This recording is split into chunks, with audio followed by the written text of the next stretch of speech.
morning, dear student. Let's start with introduction with carbohydrate. We'll see macromolecule in that particular session. So we have to see basically four type of macromolecule, that is carbohydrate, proteins, lipids, and then we have to see nucleic acid. In that we are going to see DNA and RNA. So in this particular class we are going to see carbohydrates, their structure and biological role. So first of all, what are carbohydrates? So carbohydrates are nothing, they are polyhydroxyaldehydes or ketone. For example, this is 3 carbon, there is aldehyde group. You can see it is having many hydroxyl group and having aldehyde. So this will be referred as glyceraldehyde, the most simplest type of sugar available. I will take another example.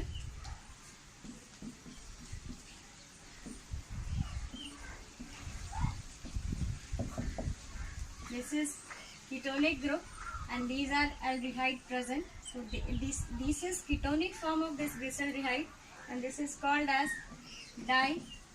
dihydroxy, as it is having 2 hydroxyl group, acetone. So you have two forms of a sugar, either it will be in aldehydic form called as aldoses or it will be in ketonic form called as ketosis. So these are most simplest example of aldehydic and ketonic form of this sugar. So carbohydrates are nothing, they are polyhydroxyaldehyde or polyhydroxyketone. Now coming to the second part, how you are going to classify carbohydrates. So you can classify carbohydrate on the basis of the fact what is their chemical composition. So you can divide them into monosaccharides, disaccharides, oligosaccharides and polysaccharides. So as the name indicates, monosaccharides are most simplest type of sugar which cannot be further hydrolyzed into much simpler form. These monosaccharides, if they are simplest sugar and cannot be hydrolyzed into simple form. For example, if you see 3 carbon sugar and they can be classified into different types. First of all, first classification of monosaccharide is depending upon the fact whether they are having ketone as a main group or aldehyde as a main group. So they can be divided into 2 types, ketoses, if ketone is the main group, C double bond O, or they can be divided into aldoses if aldehyde is main group, that is CHO. And then second classification on the basis of number of carbon atom present. For example,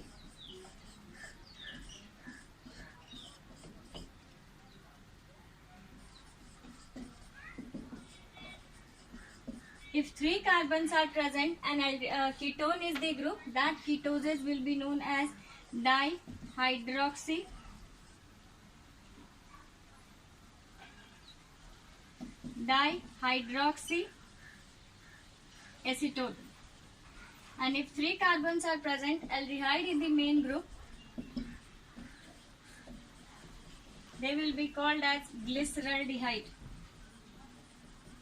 Now we calculate the carbon number. Carbon number is 1, 2, 3. 1, 2, 3. So they will be referred as trioses. Okay.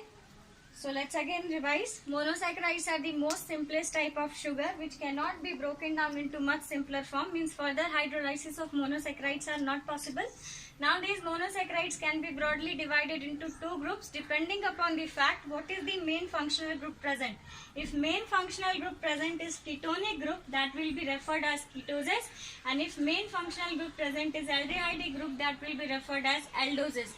Now further classification of this particular monosaccharides depends upon number of carbon atom present. For example, in this particular structure you can see number of carbon atom present is 3. So they are going to called as trioses. If it's aldehydic form, it will be called as glyceraldehyde, and if it's ketonic form, it will be called as dihydroxyacetone.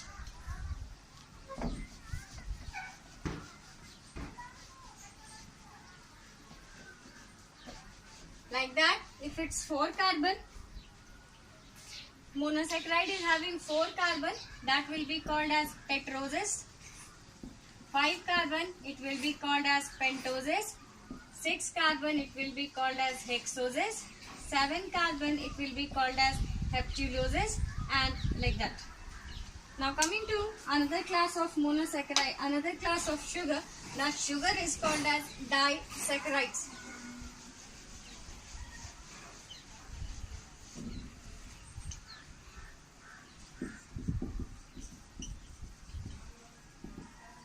So di means 2, saccharide means sugars.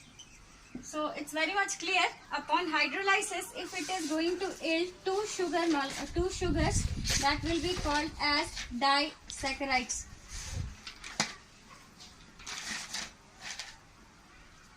For example, milk sugar. Milk is having a sugar, that sugar is called as lactose. Or malt sugar, that is called maltose. Or common sugar what we use for day-to-day life, sucrose. All these are example for disaccharide. We'll come to the structure of these disaccharides later on. Next, coming to oligosaccharides.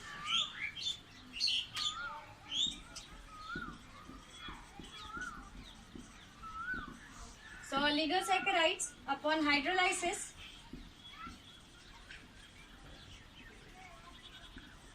if it is an oligosaccharides. Upon hydrolysis, it is going to yield 3 to 10 monosaccharide unit. Means any sugar that is consist of 3 to 10 monosaccharide units, and upon hydrolysis, it is going to yield 3 up to 10 monosaccharide unit. It will be referred as oligosaccharides. For example, raffinose.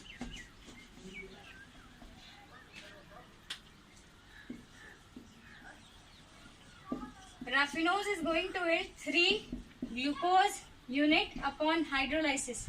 So raffinose is very good example of oligosaccharide. Next is polysaccharides.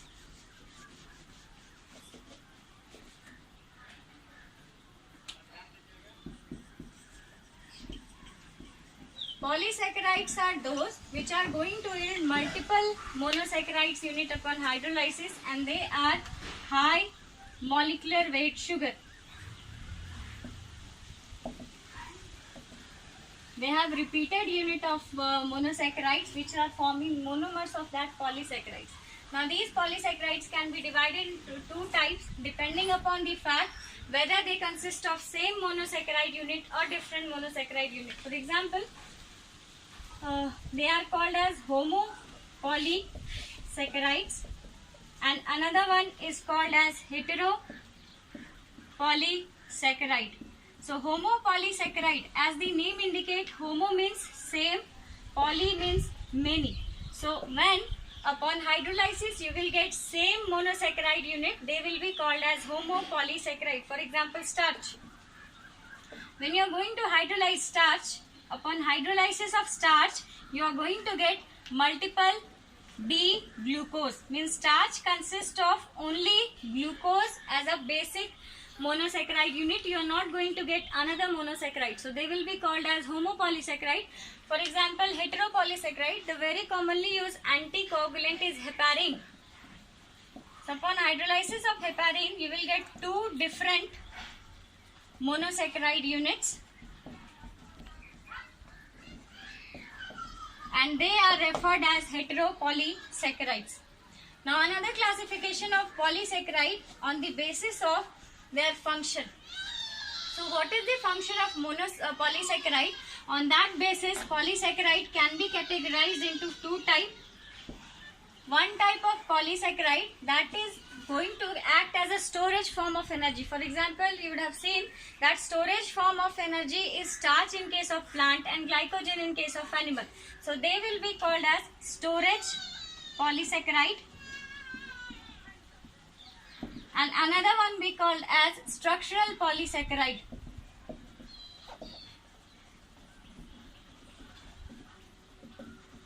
Storage polysaccharides are those which are going to store a polysaccharide. For example, starch. Starch is the storage form of energy in plants, and glycogen, which is storage form of energy in case of animals. So excess glucose, which is not used for the time being, that will be stored in the form of glycogen in case of plant, and excessive glucose will be stored in the form of starch in case of plant. So their function is they will be storage or reserve food material. So such type of polysaccharide will be referred as storage polysaccharide. Two examples are starch and glycogen. Another one is structural polysaccharide. Structural polysaccharide are those polysaccharide which forms the structural unit of the cell, probably plant cell or animal cell. We'll take example cellulose. So you know plant has a wall, that wall is called plant cell wall. Important constituent of plant cell wall is structural component of plant cell wall is cellulose. So depending upon their biological role, polysaccharide can be categorized into two types. If they are performing the role of storage, they will be called as storage polysaccharide, for example starch and glycogen. If they are forming the role of structural constituent of any plant or animal, for example cellulose, they will be referred as structural polysaccharide. So let's quickly revise what all we have seen in this particular lecture. So in this particular lecture we have seen what are sugars. Next we have sugars or carbohydrates. Next we have seen what is the classification of carbohydrates. So carbohydrates can be broadly classified into four groups. Monosaccharides, most simplest type of sugar which cannot be further hydrolyzed into much simpler form. Next we have seen disaccharides. Disaccharide means those type of sugar which upon hydrolysis going to yield two molecules of monosaccharides. Next is oligosaccharides.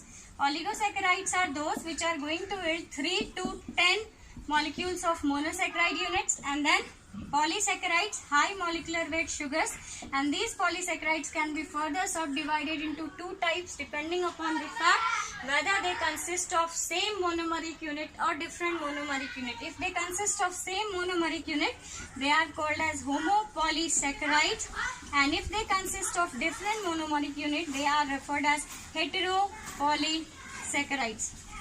Next we have seen types of polysaccharides on the basis of their biological role. So polysaccharides can be classified into two types depending upon their biological role. One is called as structural polysaccharide,